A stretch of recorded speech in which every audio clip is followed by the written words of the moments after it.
Phones completely off, please, as they might interfere with our broadcast signal. And then would you stand and join us in the Pledge of Allegiance? I pledge allegiance to the flag of the United States of America and to the republic for which it stands, one nation under God, indivisible, with liberty and justice for all.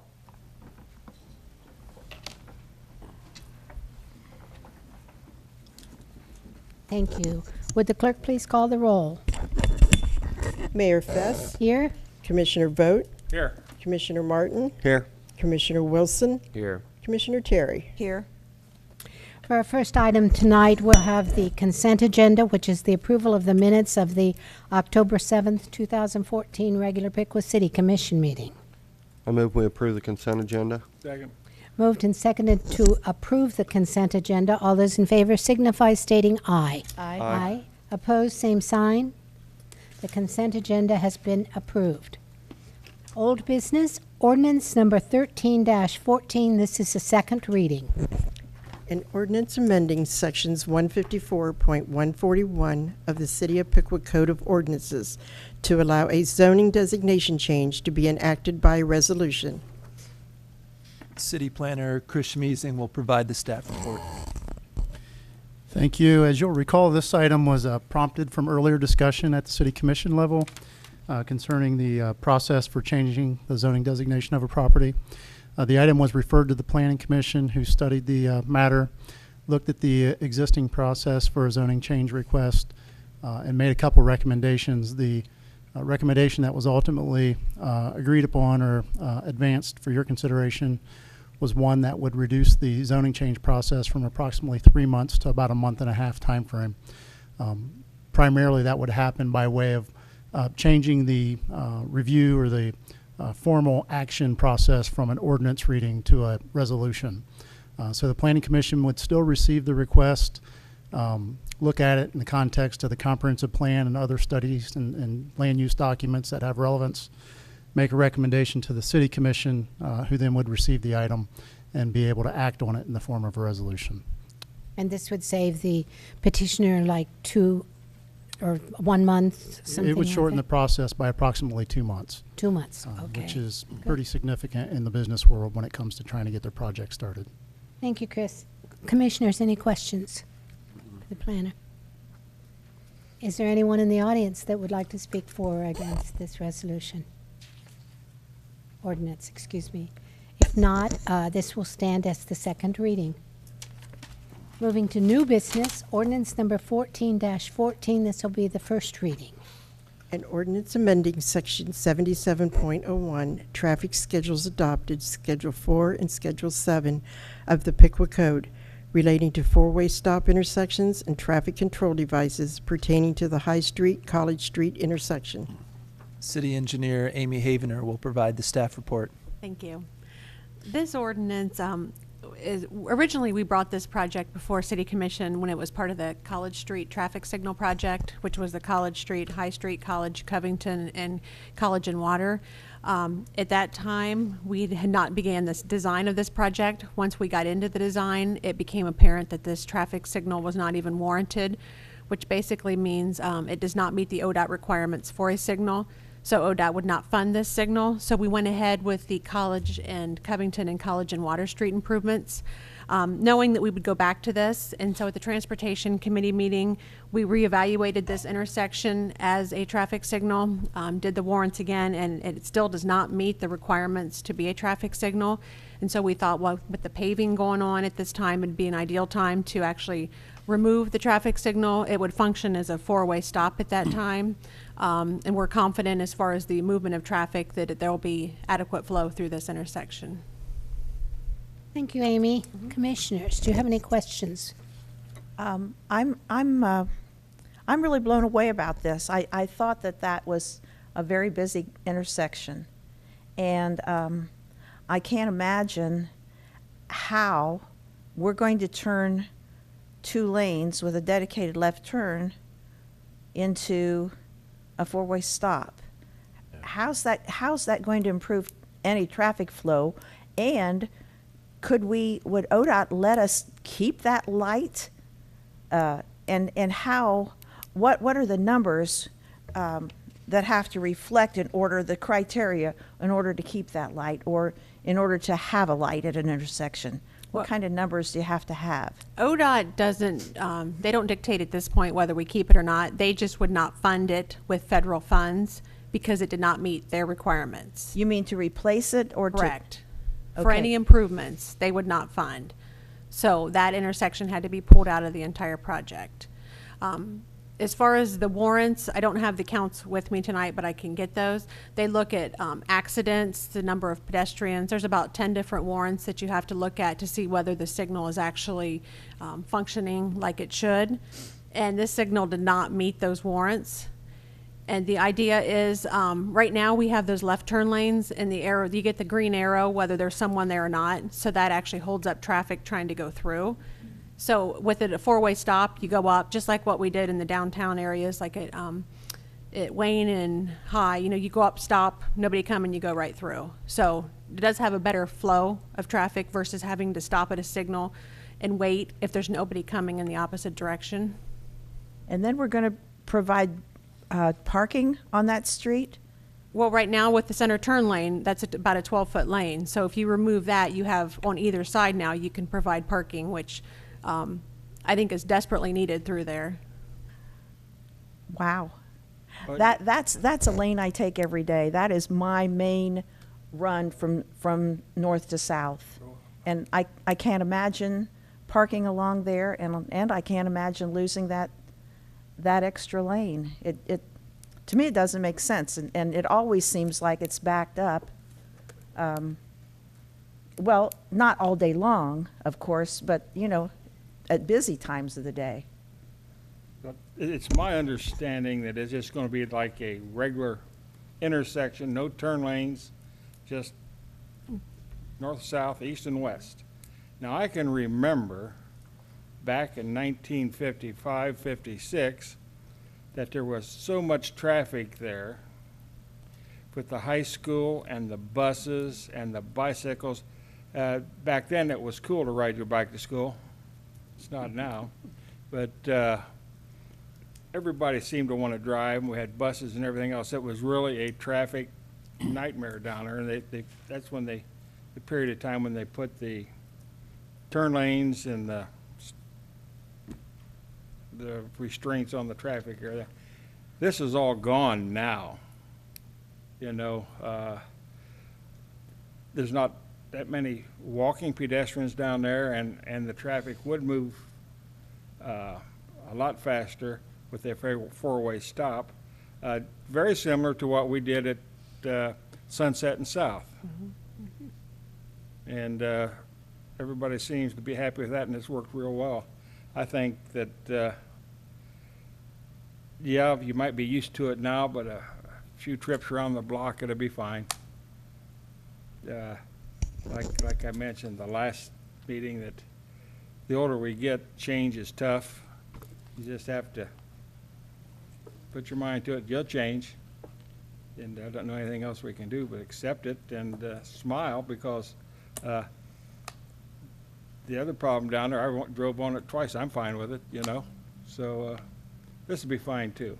I think it's we're progressing, trying to make this an easier pace to live. Is that all of the traffic counts and everything that were done there, Amy indicated that a four-way stop would move traffic better? Is that Yes, correct. true? That was the results of the study, was the four-way stop would be the adequate traffic control for that intersection. I know sometimes it does really back up there when the green arrow, it'll back way up in the straight lane when you're going to go further. I think that green arrow does hold it up quite a bit. Well, another thing, if you're on High Street going east and want to turn south on College Street with that turn lane there, you cannot turn without going over the curb and swiping the pole or going over into the turn lane. This will eliminate that problem. Any other comments? Have the requirements for a light changed since we put the light in, or were there no requirements back and then? I don't know when that went in, but I think it's what Commissioner Vogt was saying. The school was there, I believe, at the time, which would have generated quite a bit of traffic that doesn't exist there today. But I can't tell you when, I don't know what year that signal went in. That was put in when the Schwartz's Market was there on the corner. Right. Shanley's Pharmacy was on the other corner. There was a big rental on the, right next to the pharmacy, and Kroger's. Yes. Kroger's was there. And North Street School was right down the We had street. North Street School and the high school naturally, and everybody at the high school either drove or rode their bike. Is there a plan for the, obviously, if the High Street light is not needed, then Ash, Green, or North are not needed also. Is that correct? Those are part of the Safe Routes to Schools improvements that we'll be constructing the middle or the end of this year, or 15. And those, the signals will be removed, but we're putting up what they call rectangular rapid flashing beacons, which the kids hit if they want to cross the street, and they're a strobe light that flash yellow so the kids can safely cross the streets at those locations. But the closest school there, well, I guess the intermediate school will be a couple of blocks away, but then the Piqua Catholic School is a couple blocks away too. I mean, there's not real immediate schools right in that area. Well, But- if you recall, with the Safe Routes to School, it's within a mile walking distance of all the schools. So a lot of our school travel plan focused on the routes that the kids take to school. We're hoping to get some walking from further than just a block or two away. So a blinking light would cause you to, will it blink red and yellow? Is that the deal? Or is it going to blink red? It's not an actual signal. It's kind of like a school zone sign Caution. that the kids actually hit, like a pedestrian button, but it'll flash yellow for the vehicles to see. It's not a traffic signal. Okay. So College would be through, Correct. and then the other streets, would they have a stop sign at the corner? Yes. Okay, I guess that's what I needed to know. Okay, well, I'm willing to try it, but I'm a doubter. I'm going to let you know that. Anything else, commissioners? Anyone in the audience like to speak for or against this resolution? If not, this will stand as the first reading, excuse me. Moving on, resolution number R-111-14. A resolution authorizing an application to the Ohio Department of Natural Resources Division of Watercraft to participate in the Navigational Aid Grant Program. Mr. Smeezing. Thank you. This request gives us the opportunity to apply for a grant that would provide us with the appropriate signage to install in advance of the two low dam structures on the Great Miami River, both north and south of Piqua. The first being at the north end near the water treatment plant, and the other being at the south end of town near the former power plant. There are standards that are in effect, the Uniform State Waterway Marking System standards that tell us what signage ought to be on a waterway when it's navigable by canoeists or kayakers or any other motor or watercraft. And through this grant, we're able to secure those signs that would be appropriate to place in advance of the two low dam structures, so that anyone using the river corridor is alerted to the fact that they're approaching a low dam and the dangers that are typically found in that area. So with your approval, we would be submitting this grant to receive the signage that's indicated in the packet there, and our Public Works Department will be doing the installation. As I understand it, the signs are already prefabricated and available through the Miami Conservancy District. So upon their approving our grant, I would imagine we would have the signs in a pretty timely manner. This would be consistent with our continued efforts to promote the recreational amenities that we have in the community, including the water trail that the Great Miami River Corridor represents. Thank you, Chris. We put these signs in, these buoys, I would imagine, and say we get our good spring rain like we usually do, and maybe even the fall rain. Who's going to hunt for those buoys after the high water goes through? They're actually installed on the banks on posts, and you determine where the typical high water elevation is and do your best to stay out of that. That said, there could still be an event where it rises up on the signs and they're damaged. And, I thought they would be anchored midstream. right. No, for the reasons you cite, they don't do it that way. There's been a lot more activity with kayaks and canoes and things on the river now, so this probably is a good thing. Absolutely. We've been fortunate, and we certainly don't want anything bad to happen there, so we want to alert the users of the river corridor to know about these low dam structures so they can portage around them and enjoy their trip safely. Thank you, Chris. Do we have a logical place to do a takeout for the dam, or dams, actually? Actually, the Great Miami, or the Miami Conservancy District, puts out a map, which I shared with you prior to the evening, and I know you didn't have a chance to look at it, but they indicate at all low dam structures along the river corridor whether you should portage left or portage right. So anybody using the river corridor has some understanding of where they ought to be looking to go around that low dam. Okay. So in both instances, there is opportunity, albeit not as well defined as one would like it to be. There is opportunity to portage around both of those dams. In the future, we should look at how can we do better in making it a safe passageway around those structures.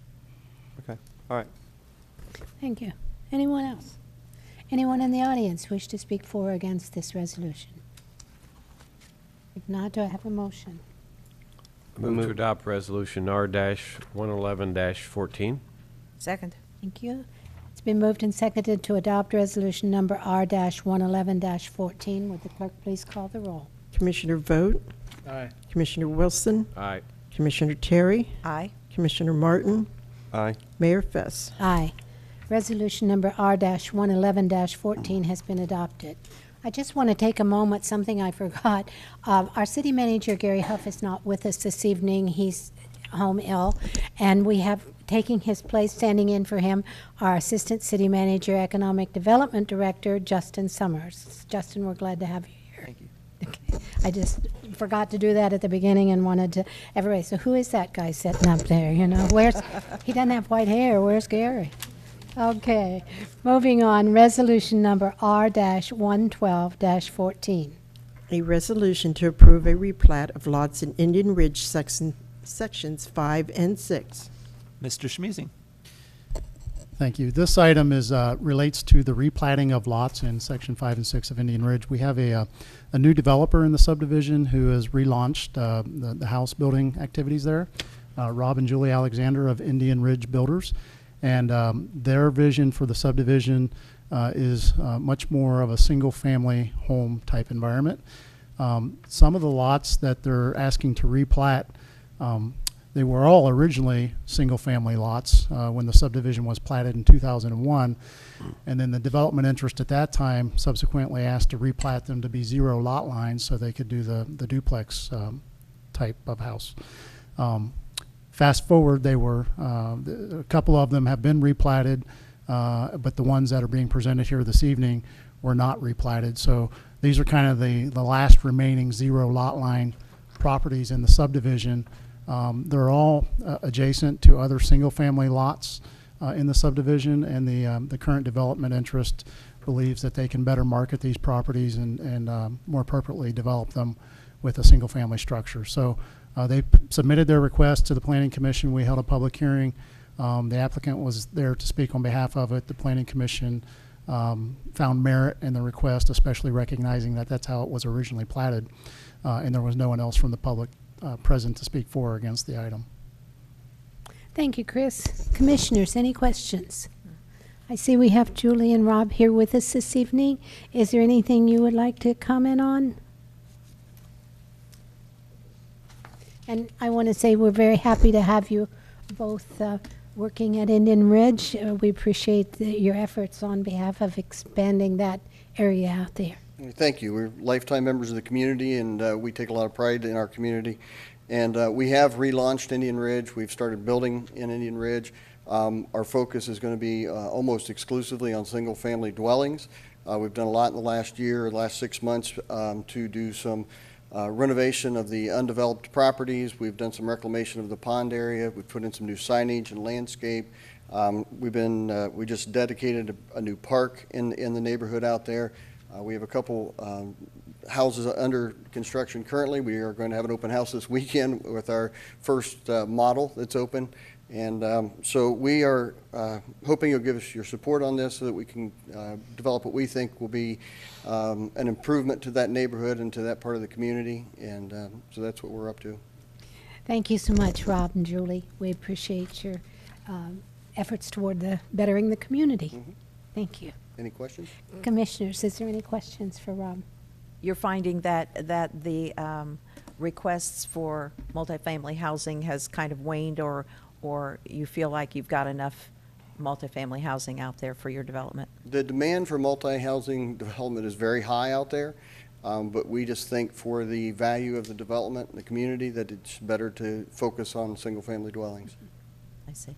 Okay. Thank you. Any other? I think that's it. Thank you, Rob. Commissioners, do you have a motion? I'd move to adopt Resolution R-112-14. Second. It's been moved and seconded to adopt resolution number R-112-14. Would the clerk please call the roll? Mayor Fest, Aye. Commissioner Vogt, Aye. Commissioner Wilson, Aye. Commissioner Terry, Aye. Commissioner Martin. Aye. Resolution number R-112-14 has been adopted. Build away.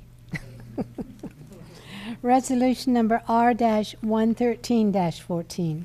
A resolution adopting a mission statement for the city of Piqua. In Mr. Huff's absence, I'll give this one a go. Back in 2006, the commission adopted a mission statement and values for the city of Piqua and its employees. Nothing wrong really with what was stated back in 2006, other than no one in the organization remembers what it is. So, with Gary's leadership, we've taken a look at how can we succinctly say what we aspire to do. And so with your approval, the proposed mission statement is to serve with excellence and integrity. And our values are teamwork, ethics, service, integrity, and trust. So succinct, simple statement, but powerful words. Mm-hmm. So what we're asking for this evening is your adoption of the mission and values so that we can provide direction going forward. Thank you, Justin. That is very succinct, and if we adopt this evening, there'll be a pop quiz with every department head in a month. You should be able to remember those 6 words. Okay. Commissioners, do you have any thoughts or questions on this? Well, like everything else, you could make it an acronym. So it could be TESIT. I'm not sure how to say that. I'd move to adopt resolution R-113-14. I second. Is there anyone in the audience that wishes to speak before we vote? If not, would the clerk call the roll, please? Commissioner Martin, Aye. Commissioner Vogt, Aye. Mayor Fest, Aye. Commissioner Wilson, Aye. Commissioner Terry. Aye. We will serve with excellence and integrity. Thank you. Resolution number R-113-14 has been adopted. Resolution number R-114-14. A resolution authorizing the city of Piqua to apply for financial assistance from the Clean Ohio Fund Green Conservation Program. Stormwater Coordinator Devin Alexander will present the staff report. Yeah, with the approval of this resolution, it would allow us to submit for the grant application done by the Clean Ohio Water Fund. A couple weeks ago, it was brought to our attention that this funding was out there. To do a grant like this, you pretty much have to have a project already in motion. We already currently for this year had a project lined up, but due to some personal matters with the property owners, there's been a hold put on that project, which is probably going to push us into next year, allowing us now to submit for this grant funding for that project. The project is the West Interceptor to Echo Lake. Currently, the construction cost of that project is $265,000. If we were able to acquire this grant, it would alleviate, or 75% of that would be covered under the grant with a 25% match required by the city. The benefit to that is the fact that stormwater, we have an ever-growing list of projects that need to be done, and this would essentially give us roughly almost $200,000 back into our budget. So hopefully we would acquire the grant, but what we're asking for is approval of the resolution so we can submit for that grant funding. Thank you, Devin. Commissioners, any questions for Devin? Devin, can you explain the West Interceptor? What is that? It is a drainage ditch that runs from the Sunset Boulevard, yes, to Echo Lake. It's about 800 feet long. Currently, it is a freestanding ditch, just soil bearing, no piping, nothing like that. It's highly eroded. So in this project, we are going to be putting a actual physical concrete pipe in near the pre-existing location, which will alleviate the erosion from the ditch. The actual physical location is, if you were to take Sunset up to the right before the 185 curve, it falls shortly before the curve, about 200 feet before the curve, and heads east to Echo Lake. It's not very visible from the road. It is covered in a wooded area. Okay. Thank you. Now, will this project go forward regardless of the grant? Yeah, we already have the money budgeted for the project. Like I said, the construction was supposed to happen in 2014. One of the property owners had some personal matters come about, which has put a hold on the project. And so it's looking like now it's going to fall into 2015. And can we work on it in the winter? Depending on weather conditions, there's a possibility that it could be done. If winter was like last year, I would say no. But we'll try to hope that we can get something started at least as soon as possible. Okay, great. Any other questions? Yeah, on all these pipes, 24-inch, 36-inch, and 30-inch, and aren't we going to be taking a lot of the volume away by trying to run it through pipe?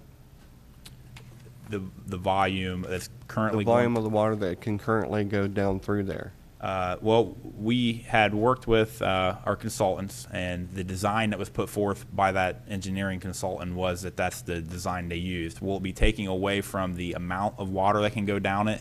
By the design, no. It is sufficient for what it needs to be. Is that the water that drains from the construction in Eagle's Nest and comes on down there into that pond and then goes off into the ditch? No, actually the pond in Eagle's Nest diverts to another location. This would be strictly runoff coming from Eagle's Nest, as well as to the west. There's a farm field that falls outside of the city that we get natural runoff from, as well as some water from the Deerfield area comes over to that Eagle's Nest drainage area and goes into that as well. Okay, thank you, Devin. Any other questions for Devin? Anyone in the audience have anything they'd like to address? If not, do I have a motion? So moved. Oh, go ahead. Second. It's been moved and seconded to adopt resolution number R-114-14. Would the clerk please call the roll? Commissioner Terry, Aye. Commissioner Martin, Aye. Commissioner Vogt, Aye. Mayor Fess, Aye. Commissioner Wilson. Aye. Resolution number R-114-14 has been adopted. At this time, we go to our audience for public comment. Anyone who would like to address the commission, come to the podium, state your name and address and your comments. Bradley Brigham, Mount Street, Piqua. I come before you tonight as a friend of our fire and our police departments. In 2 weeks, it'll be election day, as we all know. And as we all know, on our ballot this year is a very important item, and I'd like to talk about that a little bit tonight. Two years ago, as you commissioners know, and maybe some of the people at home know, the city of Piqua was able to obtain a grant called the SAFER Grant in the amount of $1 million, which enabled our fire department to hire and train 6 firefighters. Well, this year, that grant expires, and it is non-renewable. And I'm sure if it were a renewable grant, our fire union would probably go after it every 2 years if they could. But I want you to think about something tonight. If you get the chance when you get home tonight, I want you guys to take a quarter and 2 pennies out of your pocket and look at it. Now, how many of you remember when a quarter and 2 pennies bought a lot? Probably didn't buy that much even when a lot of you were younger, probably before I was born. Well, on November the 4th, that quarter and 2 pennies has the opportunity to become a powerful tool to ensure the continued safety levels of our fire and increase our safety levels in our police department. Now, you may ask, how can it do that? Well, we hope it does that when the Safety Services Levy passes, which is on the ballot on November the 4th. It's a 1/4% income tax levy that is going to go to be able to keep our 6 firefighters and hire 5 new police officers. 27 cents. And what does that represent? Represents the average daily cost to the working citizens of Piqua. 27 cents. Doesn't buy much today, but it has the opportunity to become a very powerful tool. I want you to consider the following facts, and I hope I'm not taking anything away from Firefighter Bloom over here, but I want you to consider the following facts. In the year 2011, prior to us getting the SAFER grant in 2012, there were 33 structure fires in the city of Piqua. Out of those 33 structure fires, 11 of them had less than 4 firefighters on those runs. 3 of them had 0. No firefighters whatsoever. Now, I don't know about you sitting up here or you guys listening at home, but if my house is on fire, I wouldn't want to have to wait for mutual aid to show up. I would want to pick a firefighter there. To me, those three fires are totally unacceptable. And we got the grant. It allowed us to get those 6 firefighters. This levy that is on our ballot on November the 4th is going to allow us to retain those firefighters and keep us accustomed to the safety service levels that we have. And I would like just a little bit more time. I'm not going to take too much more time. But what I'm asking you to consider is that when your house is on fire, wouldn't you want a firefighter from Piqua to respond? I know I would. So I hope that everybody in Piqua will get out and vote on November the 4th and vote for the safety service levy. Because when it's your house that's on fire, people matter. Thank you, Lucy. Mm-hmm. Anyone else?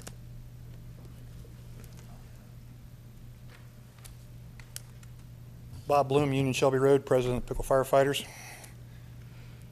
I was going to take a trip down memory lane, but you just killed me because I'm not going back nearly that far. I can tell you what 27 cents bought in 1953. Got you into the little show. That was 15 cents and a bag of popcorn for a dime. There you go, and you had 2 cents left 2 over? cents left to buy. Outstanding. Well, in 1987, when I started at the Piqua Fire Department, we responded to 1,780 calls for service with a staff of 8 firefighters, paramedics, per shift, and the hospital was right here in the middle of the city. In 2012, we responded to 3,956 calls for service with the same 8 firefighter paramedics and a hospital now 5 to 6 miles south of town for each and every transport. Last year, we set a new record for our call volume that was even higher than 2012. And I checked before I came over to the meeting tonight, and we are up 8% over last year's record already this year. According to a survey by the International City County Managers Association, the Piqua Fire Department is the 8th busiest emergency medical service provider per capita in the country. That same survey also points out that the cost for fire and emergency medical service per capita is the 10th lowest in the country. The Piqua Fire Department was fortunate enough to receive a SAFER grant, which stands for Staffing for Adequate Fire and Emergency Response from the federal government, that provided funds to replace 3 firefighter paramedics that we had lost to attrition and to hire an additional 3 firefighter paramedics, bringing our staffing to 10 firefighters per shift. These additional firefighter paramedics provide a huge benefit in the operability and the safety for both the citizens and staff. Unfortunately, in early 2015, we will lose that SAFER grant. We need to act now to ensure that we do not lose these positions and the added safety that they provide. Governor Kasich and State Senator Beagle have bragged about the improvement in the state of Ohio's budget in their current campaign advertisements. What they fail to mention is that that improvement was made on the backs of local governments like the city of Piqua. By eliminating the inherent tax and the local government funds that historically were returned to local governments, the governor and the state legislature took away a large portion of our general fund revenues. Right on time. The general fund provides a majority of the funding for safety services such as the police and fire departments. On November the 4th, the voters of Piqua will have the opportunity to decide what level of police and fire protection they will accept.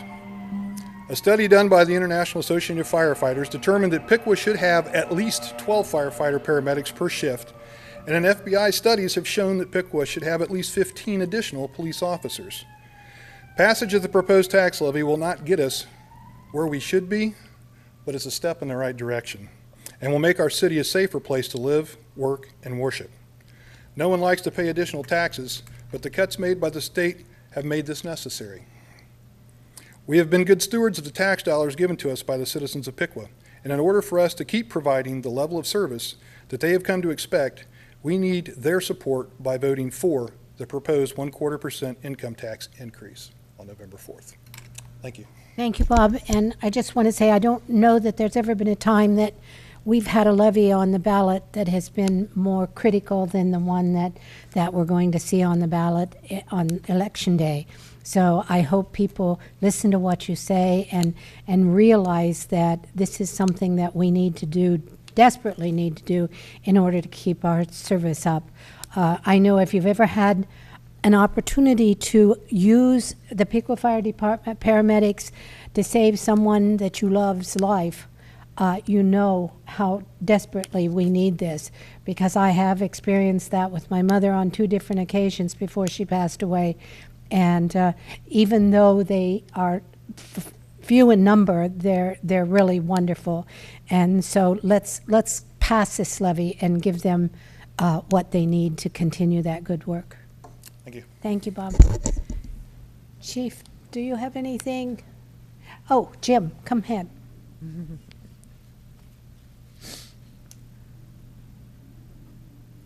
I'm Jim Vetter, 714 South Downing Street, and I'm the president of the Southview Neighborhood Association. We brought several members along tonight. We wanted to let you know that at our last general membership meeting, we were fortunate enough to have a presentation from Chief Jameson and Fire Chief Rindler about the upcoming levy. It didn't take very long for our neighborhood association to appreciate the fact that the levy is very critical and that we agree with the term crisis. I think without this levy, we're going to be facing a crisis.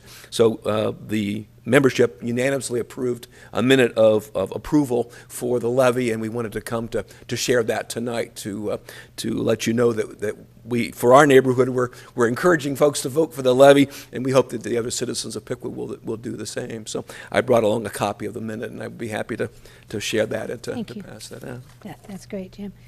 And did you want to please introduce the rest of your committee members that are here, or your neighborhood association members? That would be good. This is Cindy Pearson, and it's, 700 Wood Street? 701 Wood. And John Monroe is also with us, and I think John lives at 704 Leonard Street. Okay. So we, as I say, our neighborhood is fortunate enough to receive what I would call a disproportionate share of emergency calls.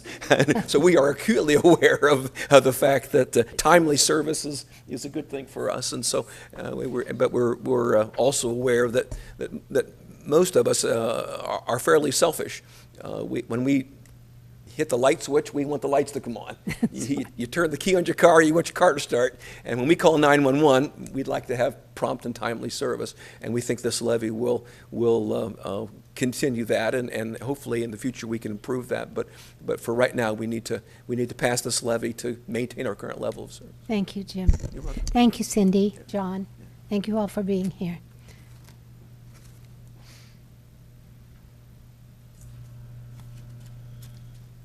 Susan Curtis, live on Miami Shelby Road. I work in the city of Piqua on Fox Drive, and I'm not here to talk about anything as critical as a fire and police levy, but I do want to thank the city and the commissioners for putting the bike lanes in on 25A. I know there's been a lot of discussion about it, and I think it's a positive thing. We have a huge health and wellness initiative in our company, and putting bike lanes in and allowing our employees to ride their bikes to work safely has been a big plus for us. I've had several employees actually come up to me and ask about them, ask how, you know, how it all got initiated, and I've explained the Complete Streets program to them and told them that hopefully we'll see more bike lanes in the city of Piqua. Thank you. Thank you, Susan. Thanks so much.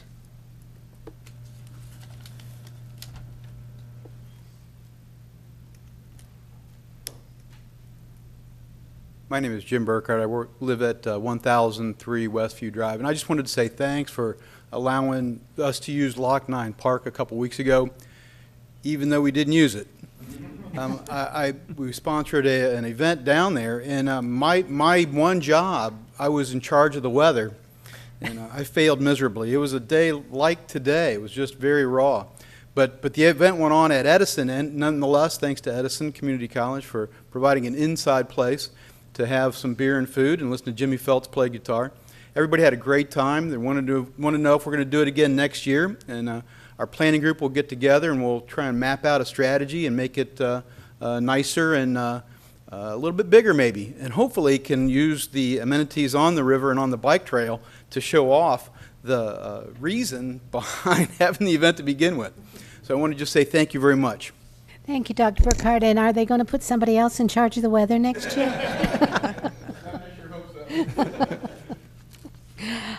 Is there anyone else?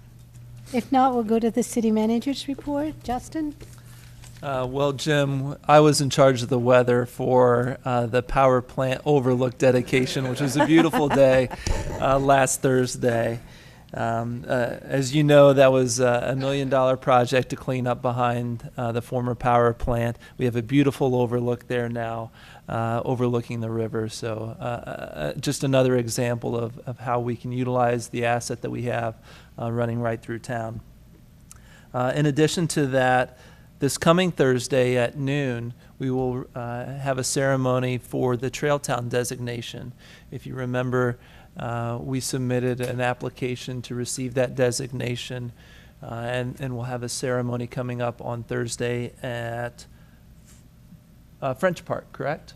French Park, okay. And then as a reminder, it is budget season upcoming in November on the 13th and 20th at 6 p.m. We will have our annual budget hearings in the administrative conference room. And that's all I have this evening. Thank you, Justin. Commissioner Vogt. Well, I think that our emergency services need to be looked at real good, and when you go to vote, think about them. I don't think as a commissioner I can stand up here and preach about it because it's against the rules. So I just broke the rules. yeah, so just vote. We have a lot of things happening in the city. The bike path, the painting on the road, the changing of the sign at the light at College and High. Some people probably are upset, but this is actually progress. We are moving the city along with the newer times. If the city stayed the same as it was 50 years ago, wouldn't it be something? So times are changing, and we have to change with them. And our staff, Gary and Justin and all the people involved are professionals, and we hire the right people to study this, and it's not in vain. There is a purpose behind it. So bear with us and think about it and enjoy it. So that's all I have. Thank you. Thank you. Oh, by the way, one more thing. I'm sorry. That's okay. Trick or treat's coming, so watch those little guys on the street. And I told my neighbor boy, all three of them come over today, because today was the day that I tore my flowers off the tree stump, and I had car trophies up there on the stump. I said when the Parks come down, I'll give you each a trophy. So I passed out the trophies, and they were tickled about that. Then we talked about Halloween, and I told them I was going to go as an old man. And this littlest one, the cutest one of the bunch, he says, "You need a walker." And I said, "What makes you so sure I don't have one?" So watch the kids this Halloween. One of the days is for them, and it's just a couple hours in the evening. So let's take care of the little guys. Commissioner, did you tell him you're way beyond a walker, that you got a motorized Well, I scooter have that you go? that, but they would probably accuse me of going for the candy first. So Commissioner it. Martin. I would like to thank Dr. Burkhart for his event, and hopefully all the people that helped him, and hopefully this will become an annual event for Piqua. It's nice to have events like that all years now and then in the future also. Get out and vote. Everybody, you can make a difference. Just get out and vote. I won't say anything about the safety levy so I don't get in trouble. That's it. You can go to jail with me. Oh, okay. There we go. Commissioner Terry. I received in the mail today a copy of The Spirit, and everybody in the town should have received that. If you have any questions about the safety service levy, they're in there. Please read them and digest. It'll give you all the answers that you need to know to go and make a good vote when you go to the polls. Tomorrow evening, 7:30, meet the candidates night at the YWCA. You can go there and get information, and our safety service levy will also be discussed there. So encouraging everybody to get out and vote on the 4th. Thanks, Judy. Joe. Last Friday, the Friends of the Library held a really nice event on Oktoberfest. Of course, Dr. Burkhart was there giving us his beer knowledge again. And they had really good food samples of German-type foods, really tasty, good music. In fact, the guy playing the accordion kept having to stop playing to ask for food or beverage because they kept forgetting him. It's kind of funny. So we had to feed him to make him keep playing. And the history of Oktoberfest was really interesting, but the best part was it was the first time I was able to drink beer in the library without getting arrested. So they had some nice taste of a couple different beers there. And it was a really good event, and all of the events at the Friends of the Library have been really good so far. The other big charitable event, which kicked off a little time ago, was Mark's Toys for Tots bike drive. And Mark Reedy wants to provide bikes for hopefully up to 100 children in the Piqua area.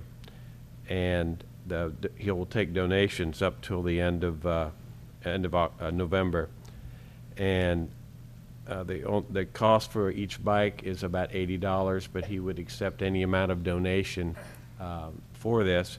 And he's teaming up with the Marines, Salvation Army, which is the Toys for Tots is the Marine part of it, right? Mm-hmm. And they're all going to be involved to not only raise this money, but to deliver the bikes. And again, it's about, we would like to get 100, and I believe as of the other day, he had almost 40 bikes, money for 40 bikes so far, so he's making good progress there. And the Salvation Army will verify the need of each child, so it will only go to a child in need based on the criteria at the Salvation Army. And if you think you have a child who fits these requirements, the information can be picked up at the Salvation Army, and you can apply to be one of these, to get one of these bikes. All the information for your incomes and all that can be picked up there. But I would encourage anyone to either donate part of a bike or a whole bike to help these kids for Christmas. And if you have any questions, you could call Mark Reedy at 778-1353, or if you don't remember what I said, you could call the city and we can provide that information to you. We have brochures down there as well. So it sounds like it's a first-year event, and you've seen the bikes all in the storefronts downtown, so I think it's going to be great. And imagine a kid getting a bike that he wouldn't get otherwise this Christmas. So think about that, and it is deductible on your taxes, so that may help push you along. So I guess that's all I have. Thanks. Thank you, Joe. Before we sign off, Chief Jameson, did you want to make some comments as far as the levy is concerned? No, I wasn't prepared to do any of Oh, that. you weren't prepared? Tomorrow, I will be, due to Mr. Huff's illness, I'll be speaking at the YWCA Meet the Candidates. Okay. And, Okay, so you'll be there. certainly we would take phone calls. Chief Rindler, myself, or Mr. Huff's office Great. is very happy to take phone calls to address any facts. We want to make sure whatever vote people make, it's based on true facts and not any misinformation. So anything that we could provide, we're more than willing to do that as people make their decision on casting their ballot. And I see Chief Rindler nodding his head in the back, so people, you might want to, I think the Meet the Candidate also is going to be broadcast live on WPTW. So if you can't get down to the YW, you can listen to that on the radio as well. And I suppose if they have any questions that they can't get there, they could call the YWCA and leave those questions with someone at the Y, and they would get them to you. So, well, thank you.